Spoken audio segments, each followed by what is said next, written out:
कैसे आई वायनाड में तबाही, खिसकने लगी जमीन, जाने कैसा होता है भूस्खलन। नमस्कार, मैं खुशी मिश्रा, स्वागत है आपका आजकल वेब टीवी के इस खास एपिसोड में। आइए जानते हैं कि भूस्खलन क्या होता है और वायनाड में ये तबाही किन कारणों से आई। जब एक ढलान से पहाड़ का हिस्सा या मिट्टी खिसकने लगती है तो उसे भूस्खलन कहा जाता है। भूस्खलन तब होता है जब पहाड़, ढलान या मिट्टी की पकड़ कमजोर पड़ जाती है और बारिश की वजह से ये कटाव अधिक तेज हो जाता है। वायनाड में कई दिनों से बारिश हो रही थी। ये बारिश काफी ज्यादा और तेज थी, जिससे पूरा इलाका जलमग्न हो गया। कीचड़ और पानी की धारा बहने लगी, जिससे स्थानीय घर, इलाका और चाय बागान डूबने लगे।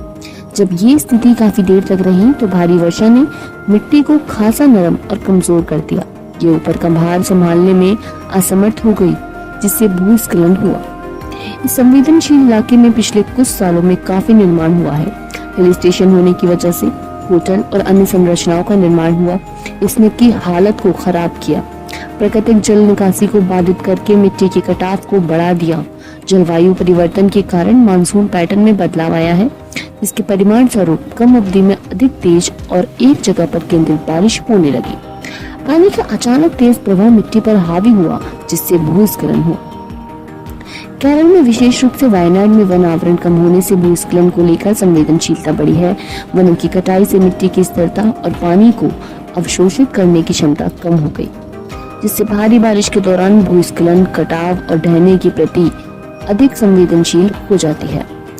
पुणे में भारतीय उष्णकटिबंधीय मौसम विज्ञान संस्थान की जलवायु वैज्ञानिक रॉक्सी मैथ्यू कोल का अनुमान है कि पूरे भारत में और केरल से महाराष्ट्र तक पश्चिमी घाटों पर अत्यधिक हिस्सा पहाड़ियों और पर्वतीय क्षेत्रों से बना है, जिनकी ढलान 20 डिग्री से अधिक है, जिससे भारी बारिश के दौरान इन क्षेत्रों में भूस्खलन की आशंका बनी रहती है।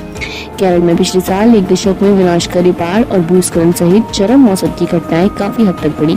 2018 में भयंकर बाढ़ आई, जिसे इतिहास की सबसे भयंकर बाढ़ कहा जाता है।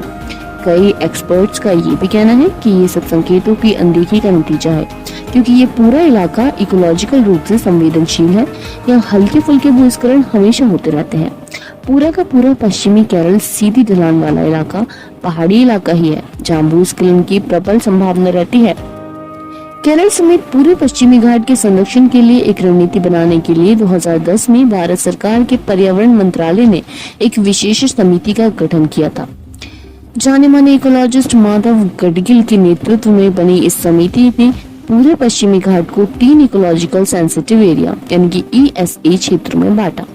उन्होंने रिपोर्ट में ये कहा कि इस क्षेत्र में किसी भी तरह की विकास परियोजनाओं की इजाजत नहीं दी जानी चाहिए।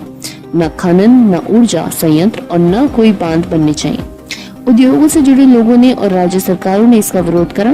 बाद में केंद्र सरकार ने इस रिपोर्ट को खारिज भी किया। फिर वैज्ञानिक कस्तूरी रगन की अगुवाई में एक समिति बनाई गई। अप्रैल 2013 में बनी समिति की रिपोर्ट में पश्चिमी घाट के केवल 37% इलाकों को ESA घोषित करने की जरूरत है। सिर्फ वही खनन जैसी गतिविधियों पर रोक लगाई जा सकती है। तो दोस्तों, ये था हमारा आज का खास एपिसोड। ऐसे ही ताजा तरीन बेहतरीन खबरों के लिए बने रहें हमारे साथ आजकल वेब टीवी पर। धन्यवाद।